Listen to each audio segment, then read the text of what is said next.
Je vous propose une lecture dans l'évangile de Matthieu au chapitre 10 et au verset 16. Voici, je vous envoie comme des brebis au milieu des loups. Soyez donc prudents comme les serpents et simples comme les colombes.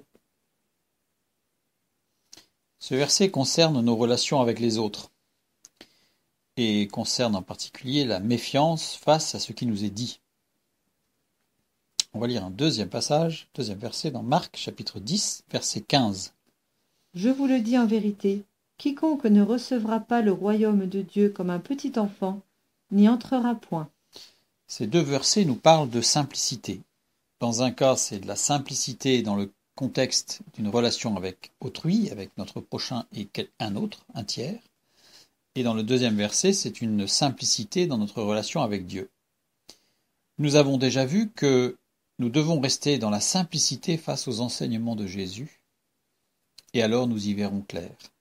Si nous commençons à tergiverser, à réfléchir, à analyser avec notre propre compréhension et notre propre système de valeurs, on va dire, alors nous n'y verrons pas clair.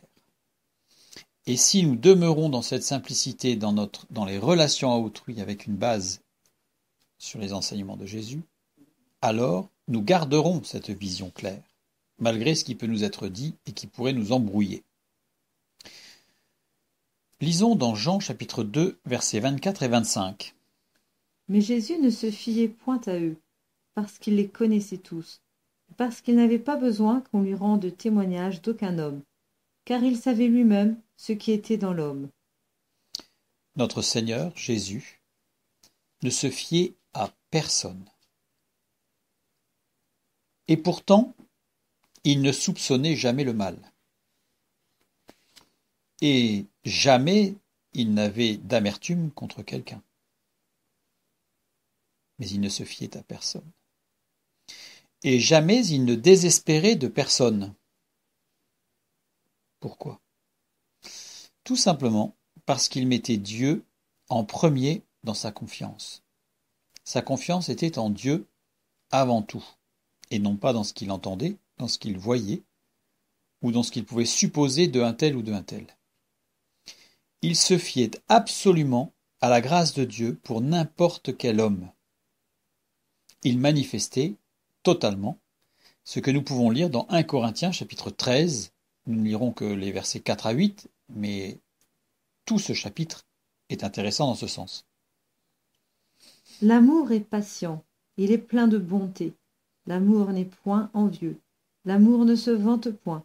Il ne s'enfle point d'orgueil. Il ne fait rien de malhonnête. Il ne cherche point son intérêt. Il ne s'irrite point. Il ne soupçonne point le mal. Il ne se réjouit point de l'injustice, mais il se réjouit de la vérité. Il excuse tout, il croit tout, il espère tout, il supporte tout. L'amour ne périt jamais. Les prophéties seront abolies. Les langues cesseront. La connaissance sera abolie. Car nous connaissons en partie, et nous prophétisons en partie. Mais quand ce qui est parfait sera venu, ce qui est partiel sera aboli. Ici, l'amour dont il est question ici est l'amour agapé qui ne vient que de Dieu, qui ne se manifeste que par Dieu et en Dieu, évidemment. Et donc cet amour agapé ne peut se concevoir dans le fait qu'il espère tout, qu'il supporte tout, dans cette confiance en Dieu qui transcende tout, puisque lui sait. Et il n'a pas besoin qu'on lui parle de quiconque, car il sait ce qui est dans le cœur de chacun. Donc Jésus, lui, pouvait manifester la totalité de cet amour en ne se fiant à personne et pour autant en ne soupçonnant jamais le mal, en n'ayant aucune amertume envers quiconque et en ne désespérant de personne, en ne désespérant jamais de personne.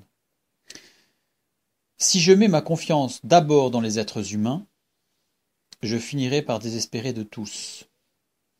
Je serai plein d'amertume. C'est ce que nous voyons parfois dans des couples déchirés, où l'un des deux conjoints ressort de ce divorce, de cette séparation, de cette déchirure, en disant « je ne pourrai plus jamais faire confiance à une femme, à un homme ». Cela manifeste que la confiance était mise d'abord dans l'être humain avant d'être mise en Dieu. Si je mets donc ma confiance d'abord dans les êtres humains, je finirai par désespérer de tous et je serai plein d'amertume, parce que j'aurai cherché dans l'homme une perfection irréalisable. Ne mettons notre confiance qu'en Dieu seul. Remarquez qu'il n'est pas dit que nous devons mettre de la méfiance envers notre prochain ou autrui. Mais nous devons mettre notre confiance en Dieu seul, qui lui connaît les cœurs. Qu'il s'agisse de nous-mêmes d'ailleurs, ou d'un autre.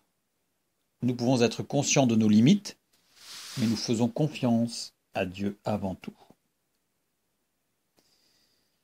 Lisons Hébreux chapitre 10, verset 9. Christ dit ensuite, « Voici je viens pour faire ta volonté. » Il supprime ainsi la première chose pour établir la seconde. Notre Seigneur obéissait à la volonté de son Père. Obéissons-nous à nous-mêmes ou aux exigences de Dieu? Obéissons-nous à ce qu'en dit le plus grand nombre ou obéissons-nous aux exigences de Dieu? Jésus, lui, obéissait à la volonté de son Père. Point.